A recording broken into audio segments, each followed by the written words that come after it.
তো বন্ধুরা all of sudden পাকিস্তানের সুপ্রিম কোর্ট থেকে শুরু করে পাক আর্মির ক্যাম্প হোক বা ওদের ইলেকট্রিক গ্রিড সব কিছুর ওপর লাগাতার আক্রমণ শুরু হয়ে গেছে, যাকে নিয়ে মারাত্মক হইচই পড়ে গেছে গোটা পাকিস্তান।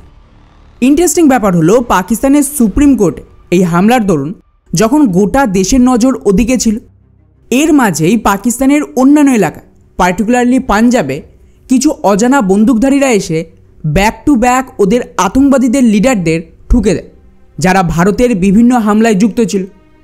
আশ্চর্যজনকভাবে পাকিস্তানে যখন এই ভয়াবহ পরিস্থিতি, ঠিক তখনই ভারতের সাহায্য ভর্তি একের পর এক ট্রাক আফগানিস্তানে নামতে শুরু করে দিয়েছে এবং আমাদের বিদেশমন্ত্রী সরাসরি তালিবানকে ফোন করতে যা খবর আসছে তাতে পাকিস্তান দাবি করছে যে এই সমস্ত কিছুর আসল মাস্টার মাইন্ড অ্যাকচুয়ালি ভারতে, মানে এটা ভারতের একটা গভীর ষড়যন্ত্র ছিল, যেখানে একদিকে ভারত পাকিস্তানের ভেতরে অ্যাকশন শুরু করে দিয়েছে, অন্যদিকে ভারত নাকি একটা বড় ফলস ফ্ল্যাগ অপারেশন চালাবে, মানে অপারেশন সিঁদুরের পার্ট 2 শুরু হবে। When the India is preparing to conduct another false flag operation in the deep sea. Interesting ব্যাপার হলো এই মুহূর্তে পাকিস্তানের পার্লামেন্টে এই নিয়ে এক প্রকার আতঙ্ক ছড়িয়েছে, যেখানে ওদের ডেপুটি প্রধানমন্ত্রী ইশাক ধর অফিশিয়ালি দাবি করে যে আমাদের পুরনো আইএসআই চিফ ফেইজ হামিদ আফগানিস্তানে গিয়ে যে চা খেয়েছিল ভারতকে দেখানোর জন্য, সেটা আমাদের জন্য খুব ভারী পড়ে গেছে। I am here for a cup of T, लेकिन वो कप ऑफ टी हमें बहुत महंगा पड़ा। कप ऑफ टी ने पूरे बॉर्डर्स को दोबारा खोला। उस वक्त की हुकूमत ने 100 से ज्यादा हार्डन्ड क्रिमिनल उनको वापस रिलीज किया। मुझे मुत्तकी साहब की कल 6 कॉल्स आई। आपको सिर्फ एक बात हमने मांगी थी और ये थी कि आपकी सरजमीन से किसी किस्म की टेररिस्ट एक्टिविटीज नहीं होनी चाहिए। मेरे जैसे जो सपोर्टर है एक इस्लामी मुल्क का, आपके ये इस काम ने मुझे भी इस वक्त ला के साबित कर दिया। उम्मीद है कि इंशाल्लाह ये चीज 6 तारीख को आगे जाए। তো শুনলেন, এটা পাকিস্তানের পার্লামেন্টে দাঁড়িয়ে ওদের ডেপুটি পিএম দাবি করেছে যে 2021 সালে যখন তালিবান আফগানিস্তানের টেক ওভার করে, সেই সময় যদি আপনাদের মনে থাকে ভারতের ভেতরে একটা পুরো ন্যারেটিভ চালানো হয়েছিল যে আফগানিস্তান তো ভারতের হাতছাড়া হল এবং এবারে তালিবান আর পাকিস্তান মিলিতভাবে ভারতের ওপর অ্যাটাক করে। আর ভারতকে মক করার জন্য তখনকার পাক আইএসআই চিফ আফগানিস্তানে গিয়ে চা খায় আর তার ছবি পোস্ট করে ভারতকে খেপানোর চেষ্টা করে যে ওরা বিরাট বড় দান মেরেছে। কিন্তু রিয়ালিটি হলো ভারত অনেক আগে তালিবানদের সাথে ফিল্ডিং সেট করে রেখেছিল, যার আওতায় সেই সময় পাকিস্তানকে মিষ্টি মিষ্টি কথা বলে তালিবান পাকিস্তানের সীমান্ত খুলিয়ে নিয়ে নিজেদের লোকদের পাকিস্তানে ঢুকিয়ে দেয় এবং তার সাথেই পাকিস্তানের জেলে বন্দি সমস্ত আফগান ইন্টেলিজেন্সের লোকজন আর আতঙ্কবাদীদের ছাড়িয়ে নেয়।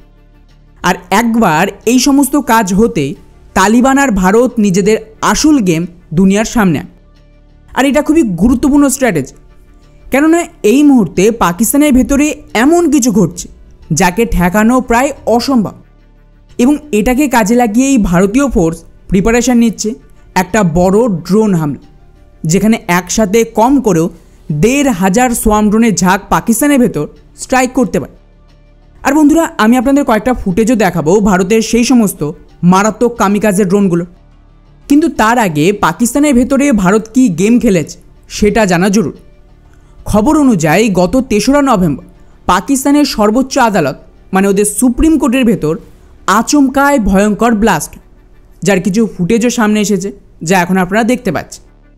এখন স্বাভাবিকভাবে দেশের সুপ্রিম কোর্টে ব্লাস্ট হওয়া ছোটোখাটো ঘটনা তো নয়, তাই পাকিস্তানের নজর চলে যায় এই সুপ্রিম কোর্টের ওপর। যেটুকু অফিসিয়াল রিপোর্ট ওখান থেকে সামনে এসেছে তাতে পাকিস্তান বলছে যে এটা অ্যাকচুয়ালি কোনো ধরনের এক্সটার্নাল স্যাবোটাজ ছিল, যার আওতায় সুপ্রিম কোর্টের বেসমেন্টে গ্যাসের সিলিন্ডারকে লিক করে দেওয়া হয় এবং বেশ কিছু ঘন্টা ধরে যখন গ্যাস জমে যায় গোটা বেসমেন্টে, তারপর সেখানে কেউ একজন আগুন ধরিয়ে এই পুরো ব্লাস্ট করিয়েছে।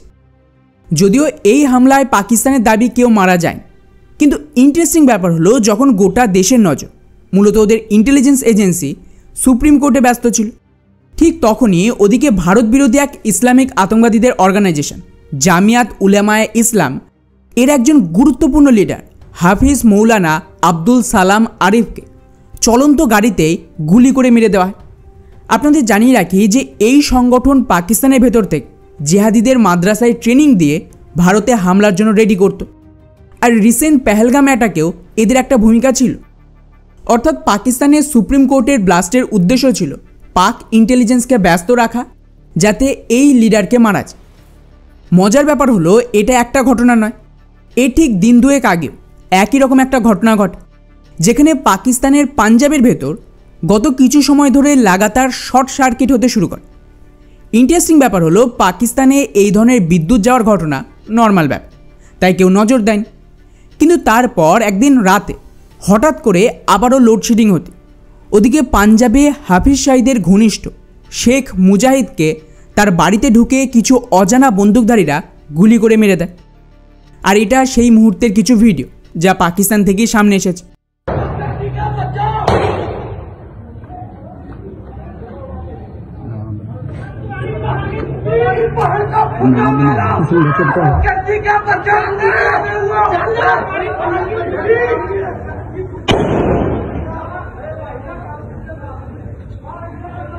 ना तो जाएगा नहीं सारे लो ना किसी हमारे मोटरसाइकिल बाहर चलिए तो मोटरसाइकिल छाड़ती वहाँ तो ठीक है चल बाहर चलिए चल चल चल আপনাদের জানিয়ে রাখি যে এই আতঙ্কবাদী হাফিজ সাঈদের খুবই গুরুত্বপূর্ণ কমান্ডার ছিল আর ভারতের রিসেন্ট হামলায় জড়িত ছিল।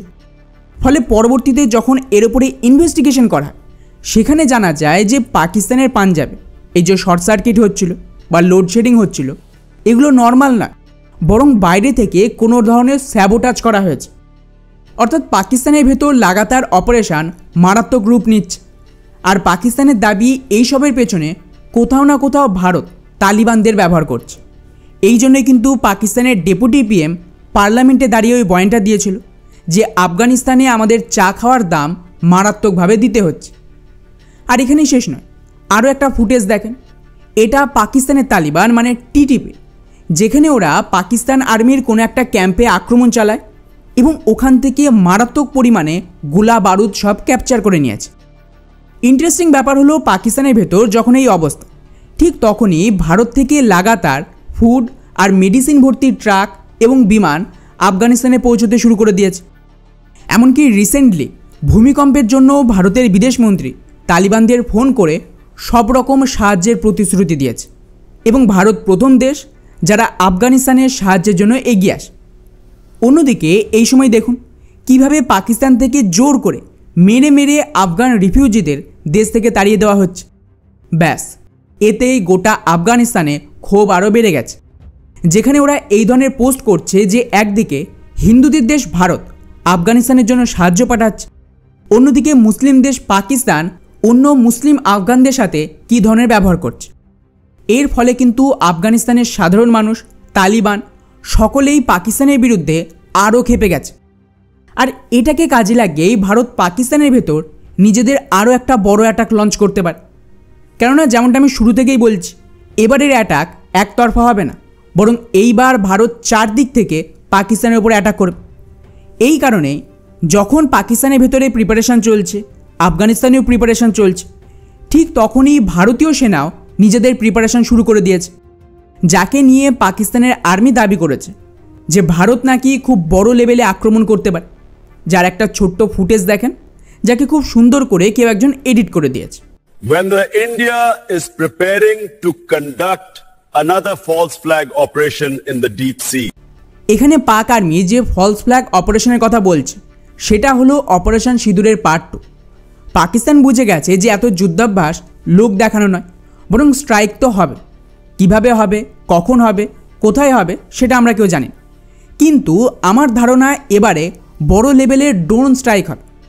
কেননা এই ভিডিওটা দেখুন, এখানে রিসেন্টলি ভারতীয় ফোর্স নিজেদের আলাদা আলাদা সোয়াম বা সুইসাইড ড্রোন, তার সাথে এই লয়ট্রিং মিউনিশনকে শোকেস করেছে।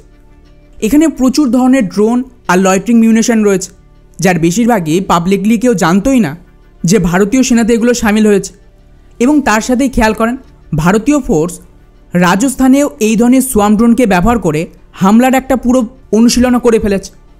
তো যেভাবে মিয়ানমারের ভেতর গত কিছু দিনে ব্যাক টু ব্যাক দুবার ড্রোন অ্যাটাক করা হয়েছে, তারপর এটুকু তো গ্যারান্টি যে ভারত এতদিন শুধুমাত্র চুপচাপ ভারী মাত্রায় এই জাতীয় ড্রোনকে সেনাতে সামিল করছিল, যাকে প্রথম টেস্ট করা হয় মিয়ানমারের ভেতর, এবং নেক্সট অপারেশনে অ্যাকচুয়ালি এর ক্ষমতা পাকিস্তানের ভেতরে দেখাবে ভারত। মজার ব্যাপার হলো প্রচুর ভারতীয় অ্যাকাউন্ট থেকে টুইটার, ফেসবুকে, এমনকি ইউটিউবে ভিডিও বানিয়েও প্রচার করতো যে ভারত ড্রোন টেকনোলজিতে চীন থেকে প্রচুর পিছিয়ে গেছে। ভারত তো চীন বা পাকিস্তানের সামনে টিকতেই পারবে না, এবং ভারতীয় সেনাকে এই সমস্ত সো কল্ড এক্সপার্টরা জ্ঞান দিত যে কিভাবে হামলার জন্য প্রিপারেশন নিতে। কিন্তু মুদ্রা কথা হলো যে ভারত সব কিছু দুনিয়ার সামনে শোকেস করে না। যখন দরকার শুধু তখনই জানতে পারবেন যে আমাদের কাছে কী কী ধরনের ক্যাপাবিলিটি রয়েছে। অন্যদিকে চায়না বা পাকিস্তানের স্বভাব হল নিজেদের যা ক্ষমতা রয়েছে তার থেকে 2 গুণ বা 3 গুণ বেশি ক্ষমতা ওরা প্রদর্শন করে। এটাই কিন্তু তফাৎ দুটো দেশের মধ্যে। তাই এই সমস্ত লোক যারা ভারতের মোরাল ডাউন করে এদের থেকে দূরে থাকে। এরা ডিরেক্টলি বা ইনডাইরেক্টলি পাকিস্তান আর চীনের ন্যারেটিভকেই পুশ করছে। ভারতের কিন্তু নর্মালি হেভি সাইজের অ্যাটাক ড্রোনের প্রয়োজন নেই, কারণ এগুলো কোনো দিনই চায়না বা পাকিস্তানের এয়ার ডিফেন্সের সামনে টিকবে না। আমাদের চাই সোয়াম ড্রোন, কামিকাজে ড্রোন আর লয়টারিং মিউনিশন, এবং তাতেই কিন্তু ফোকাস করা হয়েছে। এমনকি এই খবরটা দেখুন, যেটা দ্য প্রিন্টের তরফ থেকে পাবলিক করা হয়েছে। এখানে এক ভারতীয় কোম্পানি এমন এক টেকনোলজি তৈরি করেছে যাতে করে 3D প্রিন্টিংয়ের মাধ্যমে ডিরেক্টলি যুদ্ধের ময়দানে ভারতীয় ফোর্সেস নিজেরাই ভেরি শর্ট রেঞ্জের ড্রোন তৈরি করতে পারে। কারণ আমাদের ডেইলি বেসিসে হামলার দরুন 1500 ড্রোনের প্রয়োজন পড়বে ভবিষ্যতে। ফলে এইসব এখন ধীরে ধীরে সামনে আসছে। তো জাস্ট ইম্যাজিন করুন যে সরকার যে সমস্ত এমার্জেন্সি ফান্ড দেয় তাকে কিভাবে সেনাবাহিনী খরচ করেছে, সেগুলো কিন্তু হামলার দরুনই বোঝা যাবে। ফলে খেলা তো জমে উঠেছে, পাকিস্তানও ভয় পাচ্ছে। দেখা যাক যে এই ড্রোন শো কত তাড়াতাড়ি আমরা দেখতে পাই। এবারে শুধু রাতে নয়, দিনেও অ্যাকশন হবে।